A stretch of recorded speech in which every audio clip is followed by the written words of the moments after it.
요한복음 9장 1절부터 3절까지의 말씀을 우리가 보았습니다. 잘 알듯이 요한복음 9장 1절부터 12절까지 말씀은 날 때부터 맹인된 사람을 우리 예수님께서 고쳐주시는 그런 장면을 우리가 목격할 수가 있습니다. 여기에서 이제 9장 1절에 보면 이런 말씀이 있어요. 예수께서 길을 가실 때에 왜 거기에 길을 가실까요? 다 알고 가시는 거겠죠? 그러니까 주님께서 이미 알고 거기를 가고 있는 중이에요. 그렇죠? 예, 알고 가고 있는데 여기서 날 때부터 맹인된 한 사람을 보게 됩니다. 그죠?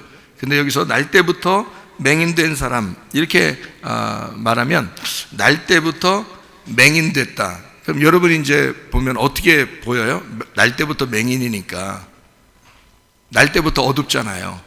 어둡다는 말은 죄가 있다는 말이거든요. 그러니까 날 때부터 죄인된 이 말이거든요. 그러면 이제 날 때부터 맹인된 사람을 예수님이 쳐다봤다 이렇게 말했으니까 날 때부터 맹인된 자를 예수님이 보셨어요. 그러면은 어떻게 보여요 여기서? 날 때부터 맹인된 사람. 그럼 여러분 이제 우리가 성경을 볼 때는 어떻게 되어 있냐면 성경이 거꾸로 되어 있거든요. 그러면 날 때부터 맹인된 건 날 때부터 죄인된 우리를 말하는 거거든요. 그러면 날 때부터 맹인이니까 날 때부터 죄가 없다는 말이거든요. 이게요.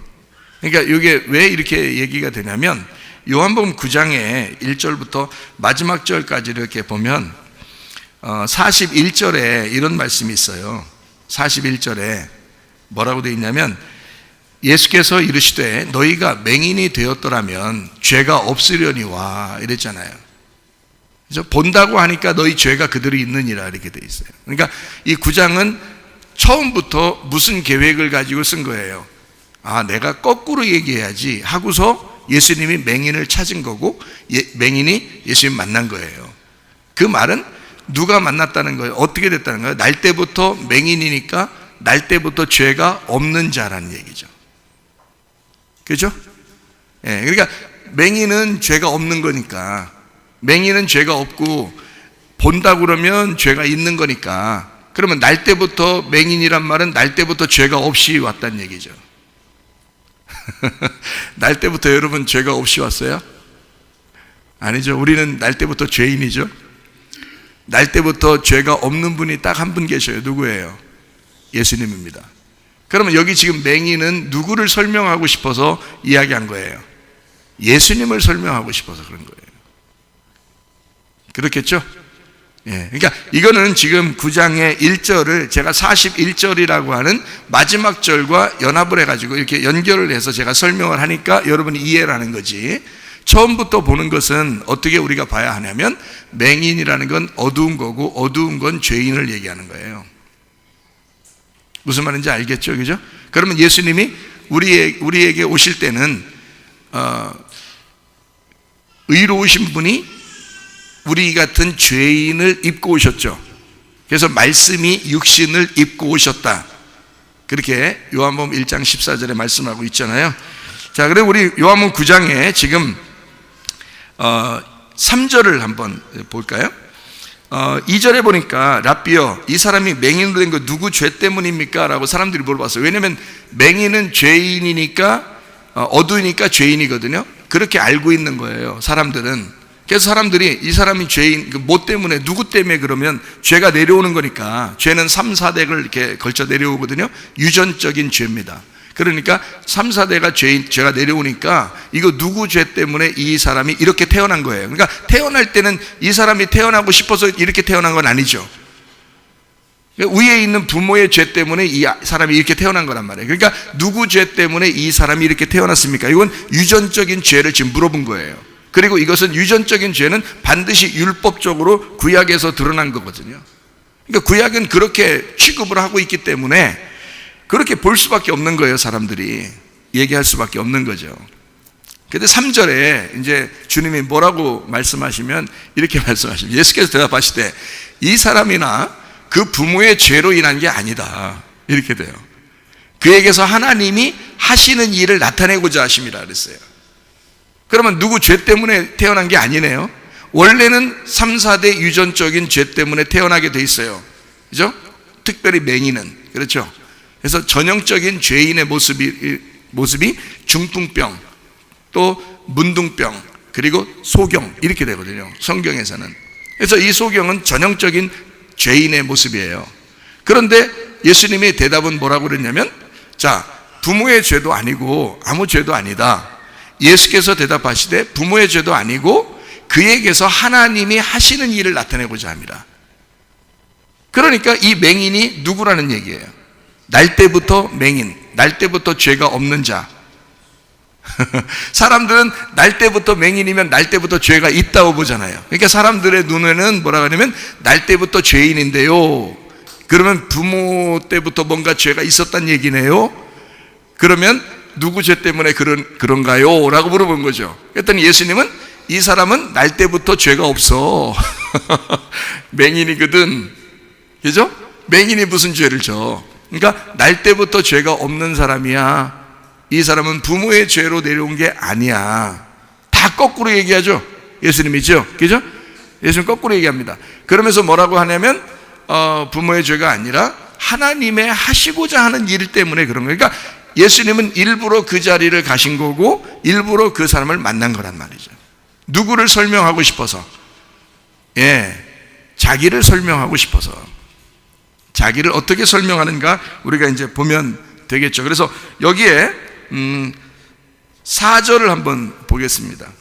때가 아직 낮음에 나를 보내신 이의 일을 우리가 하여야 하리라. 밤이 오리니 그때는 아무도 일할 수 없느니라 그랬어요. 이 말이 무슨 말인가 제가 설명을 한번 해드릴게요. 자, 낮임에 나를 보내신 이의 일을 우리가 하여야 하리라 그랬어요. 그리고 밤이 온대요. 밤이 오면은 그때는 아무도 일을 할 수 없대요. 자, 그러면 보내신 이의 일, 하나님이 아들을 보내셨는데 그의 일이 있답니다. 그의 일이 뭐예요? 하나님의 보내신 이의 일, 그게 뭐예요? 하나님이 우리에게 하나님의 일은 이거야 라고 성경에 써놓은 게 있는데요. 요한복음 6장 29절 말씀. 예수께서 대답하여 이르시되 하나님께서 보내신 일을 믿는 것이 하나님의 일이다. 여러분이 다른 일 때문에 천국 가는 게 아니에요. 믿음 때문에 천국 갑니다. 그래서 그 믿음, 하나님을 믿는 거, 예수님을 믿는 그거를 하나님의 일이라고 생각을 해요. 하나님은. 그러니까 우리는 예수님 잘 믿으면 돼요. 믿는 게 뭐예요? 인정하면 돼요. 의지하면 돼요. 신뢰하면 돼요. 근데 대부분 안 믿어요. 사람들보다 더 안 믿어. 의사보다 더 안 믿어. 법관보다 더 안 믿고 부자보다 더 안 믿어. 하나님을, 진짜 하나님을 나의 하나님으로 인정하라 이거야. 그리고 의지하라 이거야. 그걸 신뢰하라 이거야. 진짜로. 그분이 나에게 선하게 갚아주실 하나님이심을 확실히 믿으라 이거죠. 선하게 해주실 것이다. 반드시 우리 가정이 좋아질 거야. 반드시 하나님이 좋게 만들어 주실 거야. 이걸 통해서 뭔가 뜻을 알려줄 거야. 하나님이 뭔가 하나님의 계획이 있을 거야. 이걸 통해서. 배우자를 잃어버렸어요. 그러면 슬프죠. 그러나 그걸 통해서 하나님께서 뭔가 나에게 주시고 싶어하는, 배우자를 잃었기 때문에 슬프지만 그 배우자는 천국에서 그 손녀가 하는 얘기처럼 말해요. 천국에서 놀고 있을 거야. 즐겁게 기쁘게 웃으면서 춤추고 있을 거야. 그러잖아요. 손녀가 저한테 그러더라고요. 할머니 돌아가시니까 그 손녀가 나한테 하는 얘기예요. 그래서 자기는 많이 울지 않는데요. 그렇게 얘기해요. 그 진짜 믿음이에요. 어린아이 같은 믿음을 가져야 된다 그러잖아요. 그죠? 우리들이 어린아이 같은 믿음을 가져야 된다. 그 어린아이 같은 믿음이라는 건 그 있는 그대로, 성경에 있는 말씀 그대로 믿어버리는 겁니다. 자, 천국에 이미 가신 분은 너무 행복하지만 이 땅에 남은 사람에게 뭔가 하나님께서 알려주시고 싶어하는 뭔가 뜻이 있다는 거죠. 그거를 깨달아 볼 때, 아, 하나님은 나에게 말씀하시고 싶어하는 무엇인가가 있구나. 아, 하나님의 선하심이 있을 것이다. 우리 가정에 하나님의 선하심으로 갚아줄 것이다. 이거를 믿어야 된다는 거예요. 그 믿는 게 하나님의 일이라는 거예요. 뭐 열심히 뭐 어떻게 하라는 거 아니에요. 교회 오랫동안 다녔기 때문에 뭐 더 칭찬받고 그런 거 아니에요. 믿으라는 거예요. 예수가 나의 하나님이심을, 더 선하게 우리에게 갚아주시는 하나님, 나는 예수를 믿습니다. 예수 그리스도가 나를 위해 돌아가시고 십자가를 지신 그 예수님을 믿습니다. 그래서 어린 양 되신 그 예수님의 머리에 내가 안수하여 그 어린 양과 내가 하나가 돼서 같이 죽었음을 인정합니다. 그리고 함께 부활했음을 인정합니다. 이게 믿음이잖아요. 이거 믿으라는 거예요. 다른 거 없잖아요. 천국 오는데 뭐 그렇게 다른 거 크게 하나님이 요구하는 거 있습니까? 그러면 여러분에게 조건을 내고는 거죠. 너 이렇게 해야 천국 와, 그렇게 하는 거지만 아니에요. 그냥 예수님이 다 해놓고서 믿어. 그렇게 인정해, 의지해, 신뢰해. 그렇게 너에게 선하게 갚아주시는 하나님의 힘을 믿어라. 그렇게 확신해라. 그게 믿음이야. 그렇게 하면 누구나 천국 갈 수 있죠. 자, 요한복음 9장 4절의 이 말씀, 낮에는 뭐 하는 거라고요? 보내신 이의 일을 우리가 하는 거예요. 그게 뭐라고요? 그 일이 뭐예요? 낮에는 그러니까 뭐 하는 날이에요? 믿는 날이에요. 낮에는 믿는 날이야. 딱 보니까 그렇죠? 딱 보니까 낮에는 믿는 날이구나. 그러면 밤이 온다는 거예요? 안 온다는 거예요? 믿는 사람에게 밤이 온다는 거예요.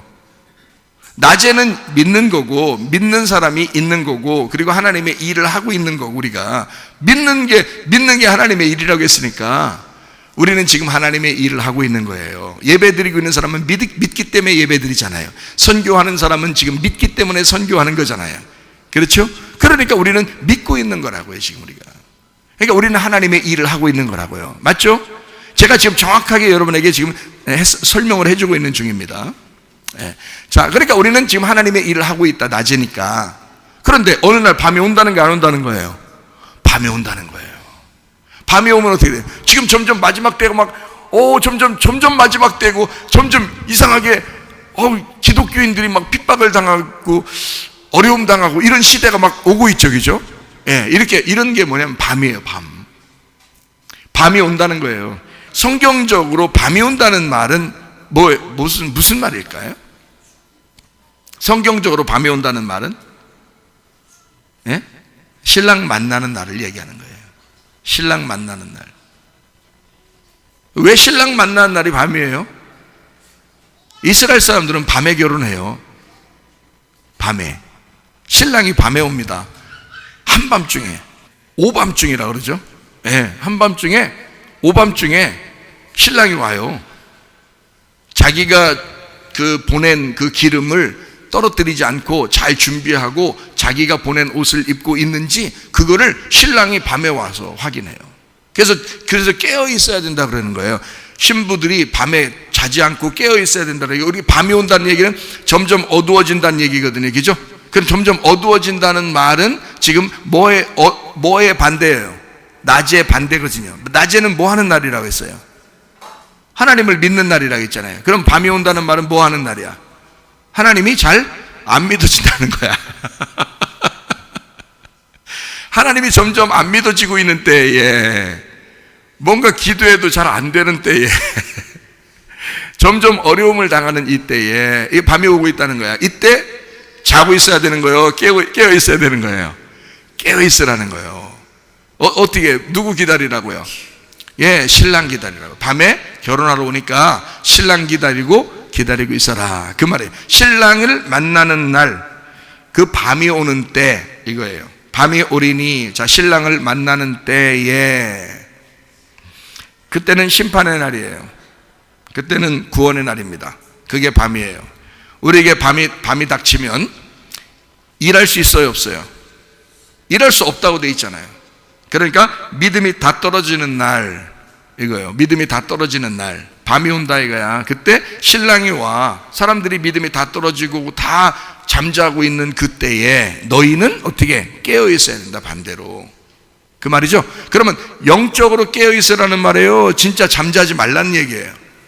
영적으로 깨어 있으라는 얘기죠. 그러니까 영적으로 잠자는 얘기를 하는 거죠, 이게 지금 밤이. 그러니까 영적으로 잠자는 그 시간에 너희들은 영적으로 깨어 있어야 된다, 이런 말이잖아요, 그죠? 예, 영적으로 깨어 있어야 된다 그 말이에요. 자, 그러면 신랑이 오는 날, 심판의 날, 구원의 날, 그 말은 창세기 2장 1절 2절이나 또는 요한복음 19장 30절이나 또 누가복음 6장 5절 이런 데 보면 다른 말로 뭐라고 돼 있어요? 안식이라는 말. 그러니까 안식하게 돼 있어요. 그러니까 신랑이 오시면 안식하게 돼. 안식이란 말은 언제 가서 안식해요? 여러분? 하루 종일 낮잠 자요? 아니죠. 밤이 되면 잠을 자면서 안식을 하거든요. 그죠? 예. 그러면 여기서 이제 밤이 돼서 영적으로 어두워지는 시대에 신랑을 만나면 어떻게 돼? 안식하게 되죠. 우리는 잠자고 그냥 널브러져 있는 게 아니라 신랑을 만나서 안식한다 이 말이야. 그러면 영원한 안식에 들어가요. 그러면 영원히 예수님과 신랑 대신 예수님과 우리가 서로 부부가 돼서 사랑을 나누는 시간이에요, 밤이. 그러니까 여기는 밤이지만 하늘나라 영적인 시간에는 거기는 부부 생활하는 시간이란 말이에요, 그 시간이. 그러니까 신랑과 신부가 사랑을 나누는 날 이렇게 되는 거예요. 밤이 되리니 했을 때, 밤이 오리니 그때는 아무도 일할 수가 없는 일이야 이거야. 사람들은 잠자고 미련하고 깨어있지 못하고 죄를 짓고 어두워질 때에 너희들은 어떻게 해? 너희들은 어두워지지 않고 잠에서, 영적인 잠에서 깨어나고 신랑을 만나가지고 영원한 안식으로 들어간다니까. 쉰다 이 말이에요. 그러니까 좀 다르죠, 그죠? 그냥 퍼질러 잔다는 말은 여기서 미련하고 게으른 걸 얘기하고, 지혜로운 사람은 신랑 만나가지고 신랑과 안식을 누린다는 말이죠. 그러니까 똑같이 쉬는 건데 이쪽은 육체적인 쉼이고요, 밤이니까. 이쪽은 영적인 쉼을 쉰다는 거지. 그러니까 주님과 영적인 쉼을 쉬는 것을 밤이라고 그런다. 그러니까 이 밤을 제가 성경을 창세부터 요한계시록을 다 펼쳐서 보니까 두 가지로 의미를 가지고 있더라. 이렇게 육체적인 밤과 영적인 밤을 설명하더라. 그래서 영적인 밤에는 신랑을 만나는, 결혼하는 밤이더라는 거야. 그래서 안식하더라는 거지. 쉰다는 거지. 안식한다. 자, 무슨 말인지 아시겠죠, 그죠? 그러면 우리가 진짜 안식에 들어가려면 어떻게 해야 돼요? 안식에 진짜 들어가요. 어떻게 하면 진짜 안식에 들어가요? 죽으면 돼요. 죽으면은 진짜 안식에 들어가요. 그죠? 그러니까 죽는 게 좋은 거예요? 안 좋은 거예요? 좋은 거예요. 우리 교회에 오면은 특별히 죽자고 해요? 살자 그래요? 특별히 죽자고 해요, 자꾸. 자, 살아있을 때도 죽자 그러고 죽을 때도 진짜 죽자 그러고요. 우리 교회에 오면은 자꾸 죽는 얘기만 해요. 왜요? 그게 안식이니까. 그게 사는 길이니까. 자, 우리가 살다가 진짜 죽을 때 되면 그게 진짜 안식으로 들어가는 거예요. 영혼의 안식으로 들어가는 거잖아요. 그죠? 예, 그리고 만약에 여러분이 부부와 함께 살고 부모와 자녀가 이렇게 살 때, 또 교회 생활을 하면서 이렇게 할 때에 여기서 승질이 나요, 안 나요? 승질 날 때가 있죠. 뭐 가정에서도 승질 나고 이럴 때가 있죠. 짜증 날 때가 있죠. 어떨 때 짜증 나요? 자기 생각대로 안 되면 짜증 나요. 그럼 자기 생각대로 안 되면 왜 짜증 나는 거예요? 자기 뜻대로 안 되면 짜증 나요. 왜 그러는 거예요? 네?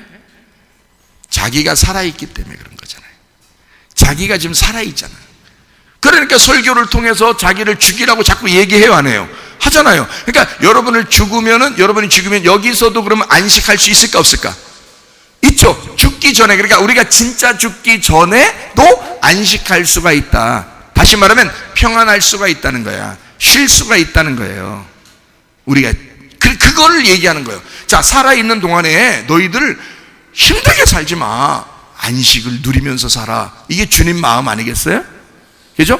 예, 여러분 이 세상에 여섯째 날 창조돼가지고 태어난 여러분이 7일이 돼야 안식이니까 예수님 안에 들어가야 예수님이 자기가 안식일의 주인이라고 했으니까 안식의 주인 대신 예수님 안에 들어가면 우리가 안식할 수 있으니까 이 땅에서도 7로 들어가자는 거야. 7이라는 예수님을 만나자는 거예요. 요한복음 4장에 사마리아 여자도 6명 남편이 있었죠. 근데 안식 있어요, 없어요? 없어요. 맨날 물 들어오면서 기분이 안 좋았다고요. 슬펐다고요. 힘들었다고요.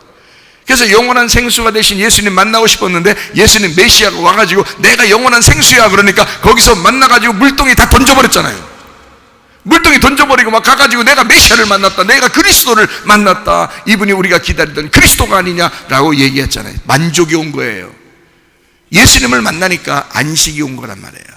자, 여러분도 이렇게 살면서 예수를 정말 마음속에 영접하고 예수를 만나야 여러분이 안식합니다. 예수 못 만나면요 항상 내 뜻대로 살아야 돼. 항상 내 생각대로 살아야 돼. 뭔가 내 승질대로 자꾸 살아야 돼. 내 승질대로 안 되면 이게 기분 나쁜 거야 또. 그래서 더 승질나. 자기 승질대로 안 되면 더 승질나. 그래서 자꾸 계속 승질을 낳는 거예요. 생명이 생명을 낳아야 되는데 안식이 안식을 낳는 거예요. 그러니까 안식하는 사람은 점점 더 안식하는 거고요.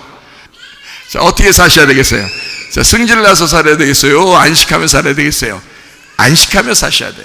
자, 무슨 말인지 이해가 되시죠? 그러니까 밤이 오리니, 자, 쉬는 날, 안식의 날, 심판받는 날, 이미 믿은 그날, 거듭난 날, 부활의 날. 사람들은 밤이니까 어두우니까 안 좋다고 생각하지만 하나님이 우리를 보실 때는 너는 그 밤에 예수를 만나 신랑을 만나서 쉬는 날이야. 그날이, 그 시간이 쉬는 시간이야. 거듭난 날이니까, 부활의 날이니까 네가 죽어야 부활하는 거지, 안 죽어서는 계속 살아있잖아요. 그러니까 이게 죽어야 되거든요. 그러면 죽으면 부활의 날이야. 그날이, 죽음의 날이 곧 부활의 날인 거예요. 밤에 그래서 결혼식 한다 그랬죠. 밤이, 그러니까 성경적으로 보면 우리가 지금 결혼 생활은 어떻게 돼요? 결혼 생활은 낮에 해요, 밤에 해요? 결혼 생활을 여러분 밤에 해요? 하루 종일 밤에 쉬어요? 결혼 생활은 낮에 합니다. 결혼식은 언제 해요? 낮에 하지 않고 밤에 하는 거예요. 성경에 지금 얘기하는 거예요. 제가 지금 우리는 우리 각 나라마다 문화가 다르니까 낮에 결혼하고 결혼 생활도 낮에 하고 밤에는 다 각자 자는 거잖아요. 근데 여기 성경적인 결혼식은 밤에 합니다. 그리고 결혼 생활은 낮에 하는 거예요. 그러니까 이게 이제 어떻게 되냐면, 자, 믿은 사람이 밤이 오면은 죽잖아요. 그러면 안식에 들어가. 그게 예수님과 결혼하는 거예요. 예수님과 결혼하면 다시 이 사람이 아침이 되는 거예요. 아침이 돼서 결혼 생활을 하고 있는 거예요. 예수님하고 결혼 생활을 하니까 이 밤의 죽음의 안식이 낮에 결혼 생활이라는 예수님과 결혼 생활하니까 승질이 안 나죠. 무슨 말인지 알겠어요? 그러니까 그 안식에 이제 우리가 살아야 된다는 것을 성경을 설명해 주고 있는 거예요. 그러니까 밤은 어떻게 돼? 아침인 거지. 밤이 아침인 거지. 성경에 말하는 밤이 영적인 진짜 아침인 거죠. 그렇죠? 아침은요, 낮에는 그건 밤인 거고, 낮은 밤인 거고, 사람들이 말하는 낮은 밤인 거지. 근데 진짜 밤이 오리니 그때는 아무도 일할 수 없다. 일해서도 안 된다. 왜? 죽은 거니까. 예수 만난 거니까. 안식에 들어간 거니까. 예수님과 결혼했으니까. 일이 있다 없다? 없다. 자, 여러분이 생각하고 있는 설교 내용하고 비슷해요, 틀려요? 틀리죠? 틀려요. 다르게 얘기하는 거죠. 그러니까 틀린 건 아니지, 다르게 얘기하는 거지. 그렇죠? 근데 다르게 얘기하는 거, 목사님 왜 다르게 얘기해요? 그건 틀린 거 아니에요? 아니, 이게 맞는 거라고. 이게 맞는 건데 다르게 얘기하는 거지. 우리가 생각하는 것은 땅에서만 자꾸 생각하니까 그런 거죠. 그죠? 그러니까 땅에 있는 사람들 얘기로서는 이 말이 무슨 말인지 이해가 안 되겠지. 그러나 하늘나라에서 생각을 해보라고요. 하늘나라에서 생각해보면 지금 제가 말하는 게 무슨 말인지 이해가 충분히 되죠. 무슨 말인지 아시겠어요? 자, 그러니까 낮과 지금 밤을 이렇게 나누었어요. 무슨 말인지 알겠죠? 밤은 아침이고 아침은 밤이다. 이건 어떻게, 땅에서 하늘을 바라볼 때, 하늘에서 우리를 생각할 때 이렇게 나누어진 거다. 그러니까 눈 뜬 사람은 낮이죠.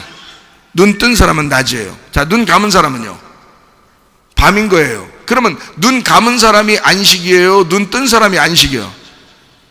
눈 감은 사람이 안식인 거지. 예수님이 볼 때 그러니까 맹인이 죄가 없는 거예요? 눈 뜬 사람이 죄가 없는 거예요? 예, 눈 감은 맹인이 죄가 없어 보이는 거예요. 예수님 볼 때는. 그러니까 눈 감으면 죄가 없느니라 그렇게 되는 거죠. 자, 제가 말하는 거 이해가 되셔요? 이 성경은 그렇게 되어 있어서 제가 설명하는 것을 잘 들어야 여러분이 성경을 이해할 수가 있습니다.